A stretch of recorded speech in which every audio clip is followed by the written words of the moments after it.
ሰላም ጤና ይስጥልን በመላው ዓለም የምትገኙ የተወደዳችሁ የሮሃ ቲቪ ተከታታዮች የመስከረም 25 2018 ዓ.ም የምሽት ዜናዎችን ይዘንላችሁ ቀርበናል። ከወለጋ ተሳደው በዋግምራ ሰቆጣ ተጠልለው የሚገኙ የአማራ ተወላጅ ተፈናቃዮች የከፋ ችግር ውስጥ መሆናቸውን ገልጸዋል። የተፈናቃዮቹን አቤቱታ ይዘናል። አብይ አህመድ እየተማመኑበትና እያስፋፉት ያለው አደገኛ የድሮን ጥቃት ህዝብን ለበቀል ከማነሳሳት የዘለለ ውጤት እንደሌለው ተገልጿል። ተሰሙታላችሁ። ፋኖ በደብረ ማርቆስ በ3 አቅጣጫ በመግባት በመሃል ከተማው ጭምር ከባድ ኦፕሬሽን ማካሄዱን አስታውቋል። ዝርዝር የግንባር መረጃዎችን ታደምጣላችሁ። አገዛዙ የካዳቸው የደብረ ዘይት አካባቢ ነዋሪዎች ያስነሱትን ተቃውሞ ለማስቆም የጥይት ሩምታ ተከፍቷል። በስፋት ዳሰነዋል። ኔታንያሁ በሐማስ የታገቱት እስራኤላውያን በሚቀጥሉት ቀናት እንደሚለቀቁ ተስፋ እንዳላቸው ገልጸዋል። ውድ አድማጭ ተመልካቾቻችን አብራችሁ ልትቆዩ ከፈቀዳችሁ እነዚህ መረጃዎች በዝርዝር የምናሰማችሁ ይሆናል። የሮሃ ቲቪ ወቅታዊና ሐቀኛ መረጃዎች እንዲደርሷችሁ ቻናሉን ሰብስክራይብ፣ ላይክ እና ሼር በማድረግ አሁኑኑ ቤተሰብ ይሁኑ። ከወለጋ ተሳደው በዋግምራ ሰቆጣ ተጠልለው የሚገኙ የአማራ ተወላጅ ተፈናቃዮች የከፋ ችግር ውስጥ መሆናቸውን ገለጹ። በአማራ ክልል ዋግምራ ብሔረሰብ አስተዳደር ሰቆጣ ከተማ አቅራቢያ ማይጉሊት በተባለ አካባቢ የሚገኙ ተፈናቃዮች ለተለያዩ ችግሮች መጋለጣቸውን አመልክተዋል። ከ4 ዓመታት በፊት ማንነት ተኮር በሆነ ጥቃት ከኦሮሚያ ክልል የተለያዩ የወለጋ ዞኖች ተፈናቅለው በአማራ ክልል ዋግምራ ብሔረሰብ አስተዳደር ሰቆጣ ከተማ አቅራቢያ ማይጉሊት በተባለ አካባቢ የሚኖሩ ተፈናቃዮች ለምግብ ለመድኃኒትና ለመጠለያ እጦት መዳረጋቸውን ተናግረዋል። ባልተጠናቀቀ የግንባታ ቦታ ውስጥ ለብርድ ለነፋስና ለዝናብ ተጋልጠው በጋራ እንደሚኖሩ የሚናገሩት ተፈናቃዮቹ ይህም ለተለያዩ ችግሮች እንደዳረጋቸው አመልክተዋል። ከተፈናቃዮች መካከል አንዱ ተፈናቃይ በተለያዩ ችግሮች ውስጥ መሆኑን አስረድተዋል። የሚበላም ሆነ የሚጠጣ ነገር እንደሌለ ያስረዱት እኚህ ተፈናቃይ ችግሮች የበዙ ናቸው ብለዋል። ከ4 ዓመት በፊት ይኖሩበት የነበረው የምስራቅ ወለጋ ዞን ጉዱሱዮ ወረዳ አለም ሰዬ ቀበሌ እንደሆነ አስታውሰው ሲወጡ የለበሱትን ልብስ ለብሰው እንደወጡና ያን መቀየር ባለመቻላቸው ከነቤተሰቦቻቸው በችግር ላይ መሆናቸውን ገልጸዋል። የምግብ እጦቱም ከፍተኛ በመሆኑ ድረሱልን የሚል ድምጽ አሰምተዋል። ማይጉሊት በተባለው አካባቢ ከ5300 በላይ ተፈናቃዮች እንደሚገኙ ተፈናቃዩ ተናግረዋል። ሌላዋ ተፈናቃይ በበኩላቸው ከ40 ዓመት በላይ ከኖሩበት የወለጋ አካባቢ ምንም ነገር ይዘው እንዳልወጡ አመልክተው የአልባሳትም ሆነ የምግብ ችግር እንዳለባቸው ተናግረዋል። የአካባቢው ነዋሪ ከሚያደርግላቸው ድጋፍ ውጪ በቂ የሚበላ እርዳታ ከመንግስት እንደማይቀርብላቸው ማክለዋል። በአካባቢው የቀን ስራ ለመስራት የሚያስችል እንቅስቃሴ ባለመኖሩ ከወጣት እስከ ሽማግሌ ያለ ስራ ቁጭ ብሎ ይውላል ያሉ ሌላ ተፈናቃይ 6 እና 7 ቤተሰብ ያላቸው ሰዎች ኑሯቸውን ሊመሩ አልቻሉም። የእርዳታ እህል ከወሰዱም ወራት ማለፉን ነው የሚናገሩት። እንደ አስተያየት ሰጪው እርዳታ የወሰዱት ባለፈው ግንቦት ወይም ሰኔ ነው። አብይ አህመድ እየተማመኑበትና እያስፋፉት ያለው አደገኛ የድሮን ጥቃት ህዝብን ለበቀል ከማነሳሳት የዘለለ ውጤት እንደሌለው ተገለጸ። የብልጽግናው አገዛዝ በድሮን ጦርነት ላይ ያለው ጥገኝነት እየጨመረ መምጣቱን አዲስ ስታንዳርድ መጽሔት ባወጣው ኤዲቶሪያል አጥብቆ ተችቷል። መጽሔቱ ይህ ፖሊሲ በሞራላዊና በፖለቲካዊ መልኩ የከሸፈ የረጅም ጊዜ አለመረጋጋትን የሚያባብስና በሰላማዊ ሰዎች ላይ ጉዳት የሚያደርስ ነው ሲል ይሞግታል። ኤዲቶሪያሉ ጠቅላይ ሚኒስትር አብይ አህመድ በአገር ውስጥ አመረቱ ያሏቸውን ድሮኖች እንደ ሀገራዊ እድገትና ሉዓላዊነት ምልክት አድርገው ማሞገሳቸውን፣ በሌላ በኩል ደግሞ በሰሜን ወሎ በጤና ጣቢያ ላይ የተፈጸመ ጥቃትን ጨምሮ በሰላማዊ ዜጎች ላይ ከሚደርሰው ተጨባጭ ጉዳት ጋር ያነጻጽራል። ጽሑፉ በኦሮሚያ በአማራና በትግራይ ክልሎች በሚገኙ አብያተ ክርስቲያናት፣ በተፈናቃዮች መጠለያ ጣቢያዎች፣ በትምህርት ቤቶችና በአውቶቡስ ጣቢያዎች ላይ የደረሱትንና በጋዜጣው በኢሰመኮና በተባበሩት መንግስታት የተሰነዱትን ገዳይ የድሮን ጥቃቶች በመጥቀስ ይህ ችግር የአንድ ጊዜ ክስተት ሳይሆን የቀጠለ አደገኛ አዝማሚያ መሆኑን ያስረዳል። ይህንን አካሄድ በዓለም አቀፍ ደረጃ ከከሸፉ ተመሳሳይ የጸረ ሽምቅ ዘመቻዎች በተለይም ዩናይትድ ስቴትስ በአፍጋኒስታን ውስጥ ለ2 አስርት ዓመታት ካካሄደችው የድሮን ዘመቻ ጋር ያመሳስለዋል። የድሮን ጥቃቶች ህዝብን ከማራቅና ለበቀል ከማነሳሳት ውጪ ሰላም እንደማያስገኙ ይከራከራል። ኤዲቶሪያሉ ለዚህ የድሮን አስተምሮ መስፋፋት ቀጥተኛ ኃላፊነቱን በጠቅላይ ሚኒስትር አብይ አህመድ ላይ የሚጥል ሲሆን ዓለም አቀፉ ማህበረሰብም በዝምታው አሳፋሪ ተባባሪነት እያሳየ ነው ሲል ይተቻል። በመጨረሻም ጽሑፉ ከልመናና ከማሳሰቢያነት ባለፈ ተጠያቂነት ላይ ያተኮረ ጥሪ ያቀርባል። የኢትዮጵያ መንግስት በሰላማዊ ሰዎች ላይ የሚፈጸሙ የድሮን ጥቃቶችን በአስቸኳይ እንዲያቆም ባለፉት ጥቃቶች ላይ ገለልተኛ ምርመራ እንዲፈቅድና ፈጻሚዎችን ለፍርድ እንዲያቀርብ ይጠይቃል። ዓለም አቀፉ ማህበረሰብ ከኢትዮጵያ ጋር የሚያደርገውን ወታደራዊና ዲፕሎማሲያዊ ትብብር ሀገሪቱ ዓለም አቀፍ የሰብአዊነት ሕግን ከማክበሯ ጋር እንዲያቆራኝ ያሳስባል። ፋኖ በደብረ ማርቆስ በ3 አቅጣጫ በመግባት በመሃል ከተማው ጭምር ከባድ ኦፕሬሽን ማካሄዱን አስታወቀ።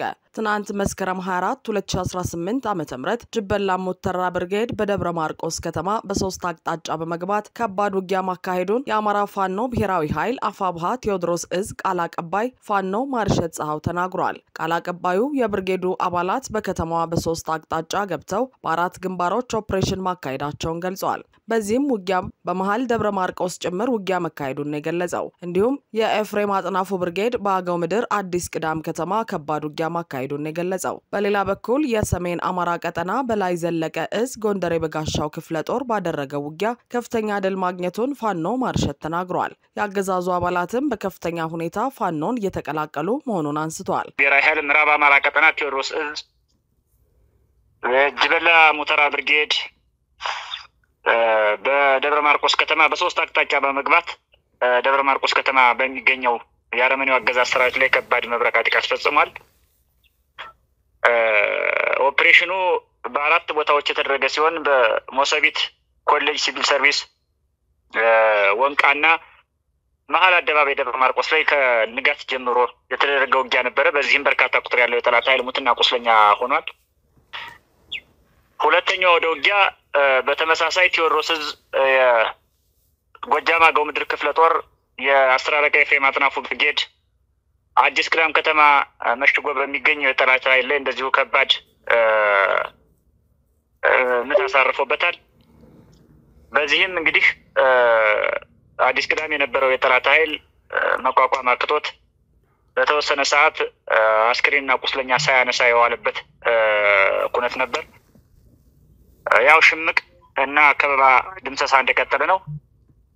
በሶስተኝነት እንግዲህ የአማራ ፋኖ ብሔራዊ ኃይል የሰሜን አማራ ቀጠና በላይ ዘለቀ እዝ የጎንደር የበጋሻው ክፍለ ጦር ባደረገው እንደዚሁ ማጥቃት 13 የጠላት ኃይል ሲገድል 9 ኃይል የጠላት ኃይል ደግሞ ክፉኛ ቁስሏል። ውጊያው ቀጥሏል። በሌላ በኩል እንግዲህ በበርካታ አካባቢዎች የአድማ ብተና የመከላከያ የሚኒሻ አባላት ከነሙሉ ትጥቃቸው ወገንን እየተቀላቀሉ ነው። ይሄ ማለት እንግዲህ የሚያሳየው ስርዓቱ አሰልጥኖ ስርዓቱ በጀት አውጥቶ ስርዓቱ ያስታጠቃቸው የጠላት ኃይሎች ወደኛ ተቀላቀሉ ማለት በስርዓቱ እምነት የላቸውም ወይም ስርዓቱ ዓላማ ቢስ ነው ወይም ስርዓቱ ህዝባዊ ያለመሆኑን ማሳያ ስለሆነ ይሄም ከውጊያው ጎን ለጎን እኩል ተጠናክሮ የሚቀጥል ተግባር ነው ቀጥሏል። በሌላ በኩል የቢዛሞ እዝ እንግዲህ ከተመሰረተ በርካታ ወራት አስቆጥሯል። ከባድ የህይወት ዋጋ እየተከፈለበት ያለው የቢዛሞ ቀጠና በእዝ ደረጃ ተዋቅሮ በጠላት ላይ ከባድ ጥቃት እየሰነዘረ ከበባ ውስጥ ያለውን አማራ እየተከላከለ ራሱን በአደረጃጀት እያዘመነ የኃይል ግንባታ እየሰራ መዋቅሩን እያጠናከረ ነው ያለው። በዚህ ሁኔታ ውስጥ ግን ትግል ጠለፋ በሚመስል መንገድ የቢዛሞ እዝን ለመበጥበጥ ጎንደር፣ ጎጃም፣ ሸዋ፣ ወሎ ያለውን ኃይል ሲበጠብጡ የነበሩ ኃይሎች እዚያም እጃቸውን አስገብተው ለመበጥበጥ ከፍተኛ ሙከራ እያደረጉ ነው። በዚህ ምክንያት በዛሬው ዕለት እንግዲህ የቢዛሞ እዝ መግለጫ ወጥቷል።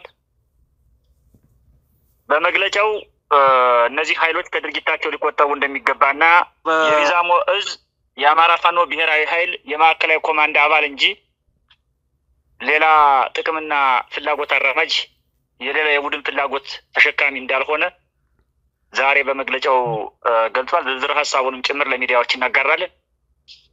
ስለዚህ የአፋብሃ የኮማንድ አባል የሆነው ቢዛሞ እዝ ያሉበትን የቤት ስራዎች በአግባቡ እየሰራ ማህበረሰቡን እያደራጀ እየጠበቀ ህዝቡን ከከበባ ለማዳን ከፍተኛ ጥረት እያደረገ ያለ ኃይል መሆኑን እና ይሄን ኃይል መረበሽ አስፈላጊ እንዳልሆነና እጃቸውን አስገብተው አደረጃጀት ለመፍጠርና ቢዛሞ እዝን ለመጥለፍ ወይም ለማወክ በጀት የመደቡ የሰው ኃይል የመደቡ አካላት ከድርጊታቸው እንዲቆጠቡ ማስጠንቀቂያ ጭምር ሰጥቷል። ከዚሁ ጋር በተያያዘ የአፋብሃ ቢዛም እዝ ጣልቃ በመግባት እዙን ለመበጥበጥ ጥረት የሚያደርጉ አካላት ባወጣው መግለጫ ማሳሰቡን ቃል አቀባዩ አንስተዋል። የአፋር ብሔራዊ አንድነት ግንባር ከአፋብሃ ጋር ግንባር መፍጠር መፈለጉን አስመልክቶ ላወጣው መግለጫ ምላሽ ሰጥቷል። ይህም ፍትህ ለሚፈልጉ ኢትዮጵያውያን ትልቅ ምርታ ነው ብሏል። ትግሉ ትልቅ ትኩረት ማግኘቱንም አመላካች ነው ሲል ገልጿል። ከአፋር አብዮታዊ ግንባር በተጨማሪ ሌሎች የትጥቅ ትግል ላይ ያሉ አካላትም የአጋርነት ጥያቄ እያቀረቡልን ነው ብሏል። ከአፋር ብሔራዊ አንድነት ግንባር አብዮታዊ ግንባር በተጨማሪ ሌሎች አካባቢዎች ያሉ የትጥቅ ትግል የጀመሩ ድርጅቶችን ከፋኖ ጋራ በይፋ ግንባር መመስረት ጥምረት መመስረት እንደሚፈልጉ ኢንፎርማሊ መልእክትም እየላኩብን ነው። የውስጥ ንግግሮችም እየተደረጉ ነው። ስለዚህ በሌሎች በደቡብ ኢትዮጵያ፣ በሶማሊያ፣ በጋምቤላ ያሉ ኃይሎች ማለቴ ነው እንዲሁም በጉምዝ ማለቴ ነው አገዛዙ የካዳቸው የደብረ ዘይት አካባቢ ነዋሪዎች ያስነሱትን ተቃውሞ ለማስቆም የጥይት እሩምታ ተከፈተ።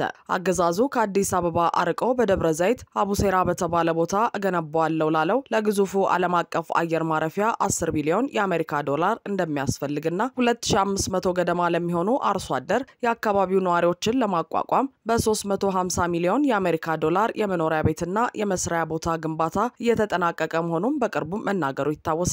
ይህንንም ጉዳይ ዓለም አቀፍ አጀንዳ አድርጎ ፕሮፓጋንዳ ሲሰራበት እንደነበርና ብዙዎቹን አፈናቅሎ ሜዳ ላይ እንዳልጣለ ተነሺዎችን በአግባቡ እንደሚክስ ለማሳየት ሲጥር ነበር። በዚሁ በአቡሴራ ለሚገኙ አርሶ አደሮች ይደረጋል በሚል ቃል የተገባላቸው ነገርም ያለ ካሳና ምትክ ቦታ ተፈናቅሎ በየሜዳው የወደቀውን ኢትዮጵያዊ ሲያስቀና ነበር። ይሁንና ከዚህ ሊሰራ ከታሰበው አየር ማረፊያ ቦታ የሚነሱ አርሶ አደሮች በትናንትናው ዕለት አንድ ያልጠበቁትን ነገር ሰምተዋል። ትናንት በአቡ ገርቢ ወረዳ ትምህርት ቤት ሜዳ ላይ የአካባቢው አመራሮች ከአርሶ አደሮቹ ጋር በነበራቸው ውይይት ላይ ነዋሪዎቹ የካሳ ጉዳይ ሲያነሱ አመራሮቹ ምንም አይነት የገንዘብ ካሳም ሆነ ምትክ ቦታ እንደማይሰጥ መናገራቸውን ከምንጮቹ መስማቱን ጠቅሶ መሰረት ሚዲያ ዘግበዋል። በዚህ ውይይት ወቅት አመራሮቹ የስራ ዕድል ብቻ እንፈጥራለን ማለታቸው የታወቀ ሲሆን ይህም ከአካባቢው ሰዎች ጋር አጋጭቷቸዋል። ህዝቡ ስብሰባውን አቋርጦ ለመውጣት ሲሞክር መሳሪያ ወደ ላይ በመተኮስ ለማስፈራራት ሙከራ ቢደረግም ህዝቡ በስተመጨረሻ መበተኑ ታውቋል። በቦታው ላይ በርካታ አርሶ አደሮች ለክፍለ ዘመናት በግብርና ይተዳደራሉ። የኔም አያት የአካባቢው ተወላጅ ናቸው። በውርስ እናቴ ጋር ደርሶ ከመሬቱ በእርሻ ተጠቃሚ ነበርን። ስለ ካሳ ጉዳይ የተለያየ ማደናገሪያ ሲጠቀሙ ቆይተው በትናንትናው ዕለት ስብሰባውን በአባገዳ ምርቃትና በቪዲዮ ቀረጻ በታገዘ ጭብጨባ ካስጀመሩ በኋላ ካሳ የለም ብለዋል በማለት አንድ የአካባቢው የመረጃ ምንጭ ተናግረዋል። ዘገባው እንዳረጋገጠው በትናንትናው ስብሰባ ላይ ከሁሉም የወረዳው አካባቢዎች የተውጣጡ አርሶ አደሮች ተገኝተው ነበር። በተጨማሪም አባገዳዎች፣ የወረዳዎቹ ሊቀመንበሮች፣ የደብረ ዘይት ከንቲባ እንዲሁም በርካታ ወታደሮች፣ የኦሮሚያ ልዩ ኃይሎችና ሚሊሻዎች ታድመው ነበር። የክልሉን መንግስት ወክዬ ነው የመጣሁት ያሉት የደብረ ዘይት ከንቲባ አቶ አለማየሁ አሰፋ በንግግራቸው ውስጥ ይህ ፕሮጀክት ሌሎች ቦታዎች ላይ የሚሆንበት እድል ነበር፣ በእኛ ጥረት ነው እዚህ ሆነው ሲሉ ነበር ያሉት ሌላኛው የውይይት ተሳታፊ ናቸው። በመሃል የካሳ ጉዳይን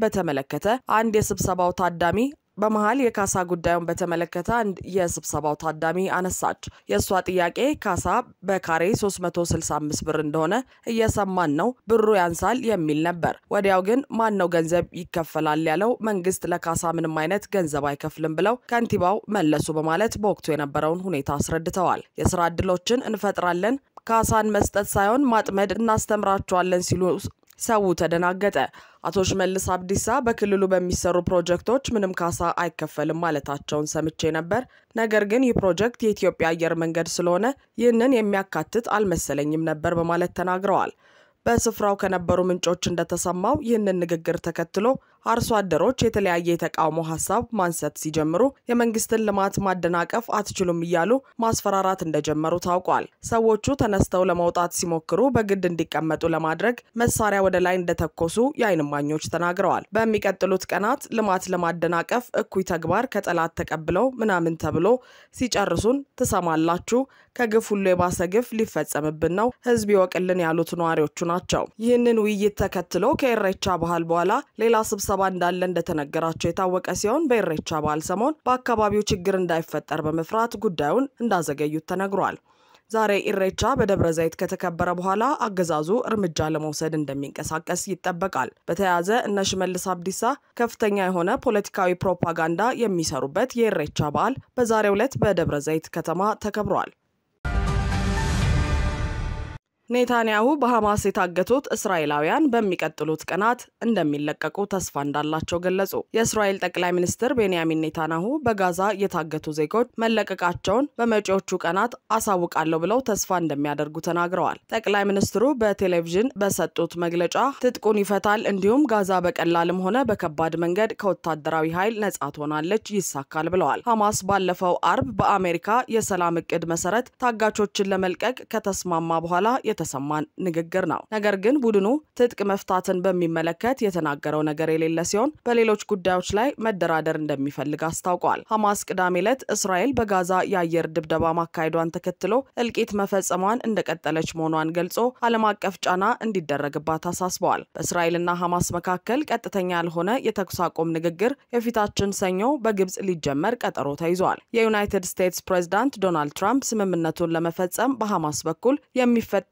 መዘግየት አልታገስም ብለዋል። ትራምፕ በትሩዝ ማህበራዊ ድረገጻቸው ላይ ባሰፈሩት ልጥፍ ሐማስ በፍጥነት መወሰን አለበት፣ አለበዚያ ሁሉም ስምምነት ይቋረጣል፣ ይህን በፍጥነት እናከናውን ብለዋል። በኋላ ላይ እስራኤል የመጀመሪያውን ጦሯን የማስወጣት እርምጃ ላይ ተስማምታለች ሲሉ የጻፉ ሲሆን ይህም በአሜሪካ እቅድ ውስጥ የተቀመጡትን በተለያየ ዙር የእስራኤል ወታደሮችን ከአካባቢው የማስወጣት እርምጃ የሚያመለክት ይመስላል። የአሜሪካ ባለ 20 ነጥብ የሰላም እቅድ ጦርነቱ በአስቸኳይ እንዲቆምና በሐማስ ስር ያሉ 20 ታጋቾች እንዲሁም ሞተዋል የተባሉትን ጨምሮ እንዲለቀቁ ሐሳብ አቅርበዋል። በምትኩ በእስራኤል እስር ቤቶች ያሉ ፍልስጤማውያን እንደሚለቀቁ ተቀምጧል። አድማጭ ተመልካቾቻችን የሰዓቱ የሮሃ ቲቪ ዜናዎች የተከታተላችኋቸውን ይመስሉ ነበር። አብራችሁን ስለነበራችሁ ከልብ እናመሰግናለን። ሰላም።